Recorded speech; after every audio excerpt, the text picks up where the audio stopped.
Our next presenter is Mr. Andrew Miner. He's a member of the partnership teams of LabXchange.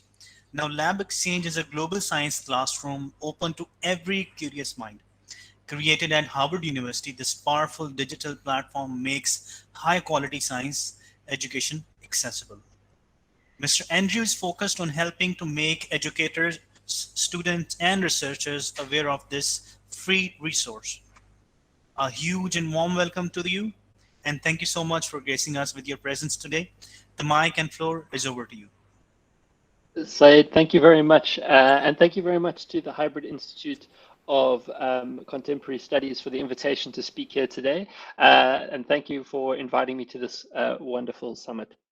My name is Andrew, and I'm going to be sharing my screen with you today, and I'm going to take you through a brief explanation about what LabXchange is and what you can do with it, just as a means to communicate more widely as to what is available to educators and students from a free educational resource point of view. I'm going to share my screen now. Once I've done this, I'm sorry, just clicking on it now. Nothing seems to be happening. Syed, is share screen enabled? Can you please confirm? Yeah, share screen should be enabled. Make sure. Let me make sure you are the presenter. Can you click on the share screen at the bottom? When you yes, I am. When you click on that, what happened? It pops up to say share screen again. Yeah, make sure you select the entire window or select whatever the window and commit. Then it will be sharing. It will be sharing. Okay. There's no option to select my entire screen or a window and no commit button. Did you see an OK? The browser often asks you to give the screen sharing privilege to this application. I don't see any request from the browser popping up. Let me share my screen with you to show you how it works. So let me kind of share my screen. Can you see my screen now? Yes, I can. Okay, so what you will do is if you notice you have a hide, you will click on this. When you click on this, it will pop up. It will pop up a share screen unless your browser does not enable you to see a pop-up window. Once you pop up, you select whatever you want, the window or the entire screen you want to share, say share. There will be a button share and cancel once you see them. So this is a new platform. In the future, we'll create a Windows-based application. Will be easier. However, browser requires security access control, so you have to intervene. Hopefully, I will make you the presenter again. Give it a try. You should be able to make it happen. Let's give it a try again. Okay. Thank you for your help. Thank you. So I'll make you the presenter, Andrew Miner again. You are the presenter. Try to see a pop-up, enable the pop-up, No pop-up, but there is two options now: share screen or share screen in new tab. That's it. Share screen. I've clicked on share screen, but nothing is happening. Which browser you're using? I'm using Chrome. Chrome. Do you have a Firefox? Because no. To fix the. Okay, to fix this. Hang on. Now it's saying share entire screen. Okay. Now it's giving me option to do that for some reason. Let's see if is anybody able to see my screen? Yes. Okay. Are you still able to see my screen now that I'm in a slide deck? Yeah. Okay. Sorry about that, everyone. Thank you for your patience. Thank you very much for your help. I appreciate it. So I'm going to take you through today just a bit of background to why LabXchange, what it is about. There's time for some questions, but please feel free to stop me at any point if you have any questions. I'm happy to make this interactive. So the goals for today is just to give you a brief understanding of what LabXchange is and what it offers, and to explain how it impacts students and teachers. And so if you're interested, we can also identify some resources to help you use LabXchange today. So LabXchange is a platform for teaching and learning science. It's a completely free science education platform developed at Harvard University, and it's free thanks really from our funders and supporters, the Amgen Foundation. And that means we're fully grant funded, so there's no commercial aspect to what we do, and we're a resource that's freely available to teachers, to educators, and to researchers. And when I say students or what I'm really saying is anyone ages 13 years up to undergraduate level, there is digital content available on LabXchange free of charge for them to utilize. And the same for their educators of those age groups from ages 13 up to undergraduate level at university. So we're also a community. We try to bring together the teachers, the learners, and the researchers to engage in helping resolve real world challenges that we face today. So why did we develop LabXchange? Well, we wanted to reimagine how to teach science online and make it free. So, right now you're all watching me from different countries all over the world. And so we're breaking down geographical barriers. And that's something we wanted to utilize the digital technology for, in this case with LabXchange.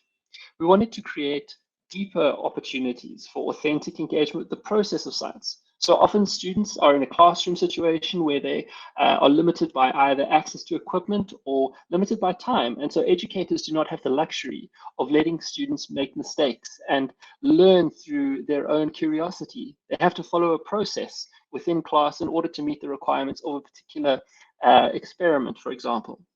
We also wanted to reveal a clearer picture of ways to get involved in STEM. So the conversation around STEM is sometimes seen through a particular lens, which can have stereotypes attached to it. In this way, we wanted to showcase different personalities, different interests, and diverse voices that help enable what's happening in science today and what's helping to overcome the challenges we face, whether that be climate change, whether that be pandemics. There are multiple diverse voices, personalities, and interests involved in that conversation, and we want to make that make people aware that their voices can be added to this conversation. We also wanted to bring these diverse voices together to improve science education and to solve these challenges that we face today. So what can you do with LabXchange? Well, as I will show you in a minute, I'll take you on a tour of the website. You can explore new topics in STEM fields. You can design and share your own learning experiences, so it's able to be personalized or tailored to your students or your curriculum's need. And you can discuss innovations in science and education with other educators, with other students, with other researchers from across the globe. You can also apply all these discussions and these learnings into real world situations and real world issues. And again, we have content that helps educators develop their professional skills. And we have the ability for people to reach out to offer mentorship or to be mentored. So LabXchange offers the ability to create an account. It's all completely free, and it's a very basic process. You go to our homepage, www.labxchange.org. There's a sign up button in the top right-hand corner. You click on that. You verify your age, and you get taken to edX. And the reason you get taken to edX is we partner with edX on our back end. And so don't be alarmed if you get taken to edX, and you'll be asked to create an account through the edX process, and you verify your email. Very simple process. So what I'd like to do now is I'd like to leave this presentation and take you to the website and really show you what LabXchange is and what it offers. Whether you're an educator or a student or just somebody interested in digital education tools, this will be something that hopefully will be of interest to you. And as I say, please, if you have any questions, feel free to stop me at any point in time. I'd just like to confirm that somebody could just say yes or no, whether they're still able to see my screen now that we're on the home page of LabXchange. Yes, we're able to see. And shall I ask you the questions like during your presentation or at the end? Whenever you like. I'm happy to stop midway and take questions if people would like to be more interactive that way. Sure. So far, I've got one question that can you please elaborate the point of applying science to the real world issues, perhaps an example? Absolutely. So when we teach children about climate change, that's a real world issue. Who is to say that the next person who's going to help resolve some of the challenges around climate change in your neighborhood, in your district, in your country, that won't come from somebody who's learning science that might be a student or a teacher or a researcher or a combination of those. So what I mean is that we offer the ability for people to learn about science and to think creatively and to be maybe the next person who's going to come up with a breakthrough around some of the challenges we face in the world today. I hope that helps answer the question, but please, if there's a follow-up, please just stop me. I'd love to answer it. So right now we're at the home page for LabXchange. I'm logged in, so there's no yellow sign up button in the top right-hand corner here. And as you can see, we are showing you that there are some collaborators we work with. These are our partners. These are people who have, or organizations who have made content available on LabXchange. So we have a digital library made up of our own content, but also content from other partners, or what we like to call them collaborators. So in this way, users or people coming to LabXchange can find digital content that is from multiple sources, not just our own, making it easier and saving them time in finding content that might be useful for them. If I scroll down the screen, I'm going to show you some featured content. And this is just a way, again, to showcase there are different collaborators we work with. There are different also content types that we work with. There's the word narrative or video or interactive or simulation. So these are the types of content you can find. Another couple of simulations, another few videos, pieces of text, some images, and you can see by the logos, they're all different collaborators. This is something users can build themselves. Once they've made an account, they can pick and choose from the different content on the public library, and that will stay private, and they can share that with their students or just learn from it themselves. Likewise, if you wanted to teach biotechnology and you want to utilize this one, if you create an account and are logged in, you can copy and paste, or what we call cloning this. And you can copy and paste this and then edit it. And when I mean edit, I mean you can delete this video and bring in another piece of content from the public library or outside the website, if you prefer, from your own treasure trove of content as an educator. And you can change the order that you might see these pieces of content in. It's really up to you. Then I mentioned we have the idea of a cluster. This one, again, is about concepts and techniques in biotechnology. And this cluster is made up of these different hexagons, which are different topics. And you'll note that each topic, if I click on it, takes us to a pathway of content that people can work through. So in this way, we're bringing together different pathways to build a cluster around a broad theme or topic that can be used to teach students around a broad theme or topic. This one you can see is the genetic engineering, the role of cells. It's again made of different content types and different collaborators. Now, this cluster is one that we've translated across these different languages that I mentioned earlier. And so this is made up of 80 to 90 different pieces of content that are available in those different languages. LabXchange also has the ability to offer you your own private space or your dashboard up here on the top right, which I mentioned, which you need to create an account in order to have. The dashboard is a way for you to add your own content. This can be from outside of LabXchange and not on our public library. So you can bring in content to your own private library. And you can bring in these different content types. So if you have a video you want to bring in, you just put the URL in there. It will save it here in your private space, which you can access anytime you like. You can also have some content that you favorited from the public library, so on our library, if you want quick access to it. As I mentioned, there is the function of being able to teach a class through LabXchange, and this is really a way to share content that you've created. This sample class I'll show you, it showcases the content I'm making available, the number of users or students I have in the class, and it allows me to share content with them, track their progress through that content, and if I need that information for a learning management system, I can download it. There's also a discussion forum for the class, so it's limited to the people within the classroom, and that's a way to engage with your students. So as I said, here's the content I'm getting them to utilize. I can add content later or change the order. I can see my learners. I can message them, assign them content, check on their individual progress. I can see all their progress together as a class, so overall, and then I can see them individually here, and this is the information you can download if you have a learning management system that this is relevant to. In this way, this is showing you the dashboard from a teacher's perspective, and so that's about classes you teach. But if you're a student, there are classes you're in, and you have to join a class. In order to join the class, you need a class code, and the code is created on every class that a teacher creates, and it's the teacher's responsibility to get that code to the students so the students can join.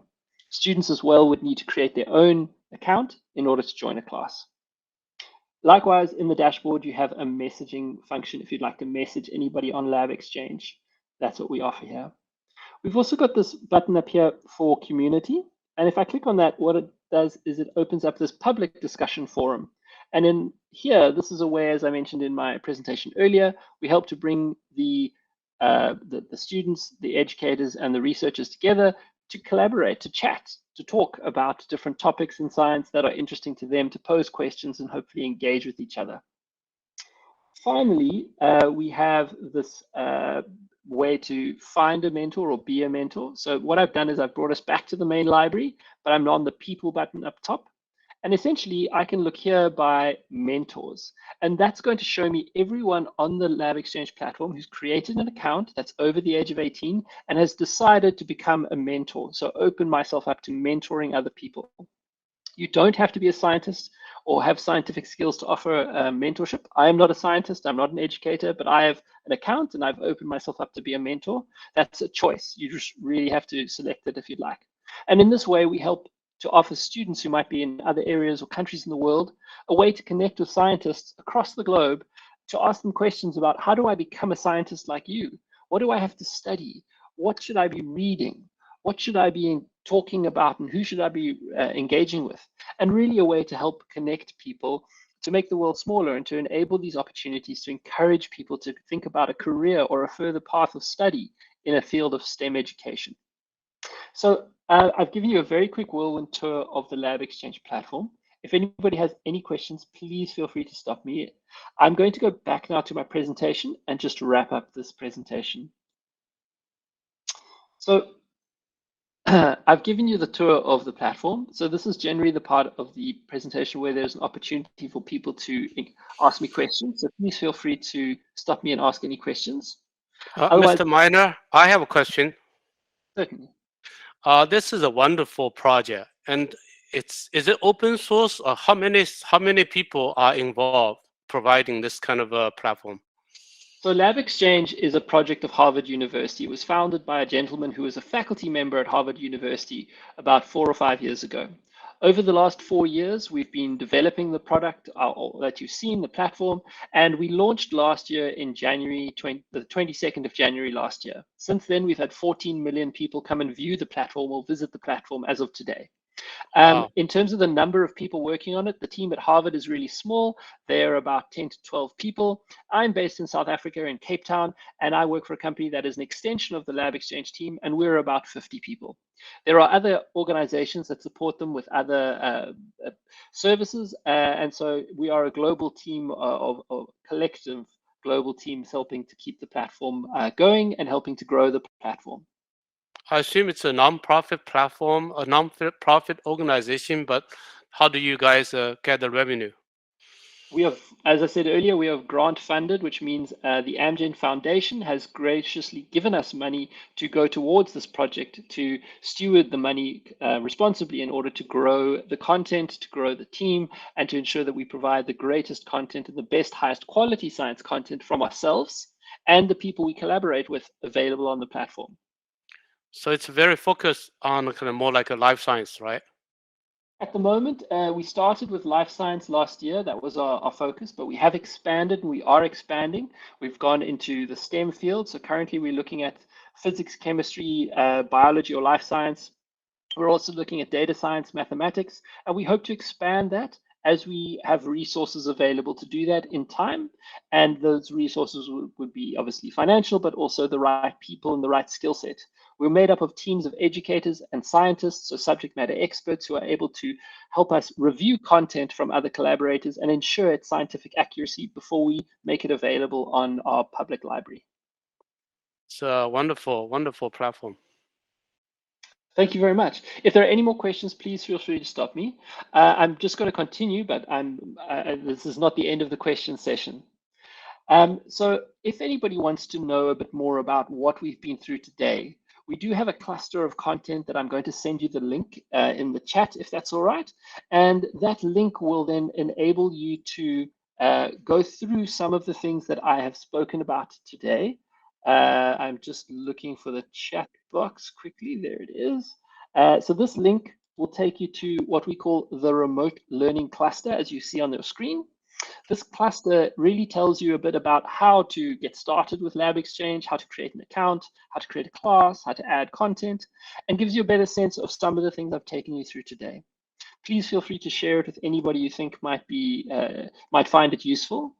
The goal of LabXchange is to share LabXchange with as many people or groups of individuals and students and educators as possible across the world, in order to help them study further, engage further with STEM fields, and hopefully become the next famous scientist. Just to wrap up, one of the things I would just like to remind people, if they're interested, if you'd like to create an account, please log on to our website, click the sign up button in the top right-hand corner, verify your age. You'll be taken to edX and just select create an account. If you have an existing edX account, you can sign in with those credentials as well, and just check your email to verify your account is created. So I really encourage you to explore LabXchange, play around, create a class, or share content with people that you've built or you'd like to add to your own private space, your own private library. And feel free to share about LabXchange in your network. We have content on our YouTube channel. We're on YouTube, LinkedIn, Instagram, and Facebook. So please feel free to follow us. And YouTube, you'll find some content about not only content on the website, but also content about the website. So thank you very much for your time. Please feel free to engage with me. My email address is available through the organizers if anybody would like to contact me directly. Otherwise, please feel free to use the email address on screen, collaborate@labexchange.org. And yeah, follow us on social media and let us know if you'd like us to come and do a similar presentation for your school, your university, your students, your educators. We'd be more than happy to do that. Again, we do this free of charge. So thank you very much, everyone, for your time today. And thank you again to the Hybrid Institute for inviting us to present. And thank you very much for this time. Really appreciate it.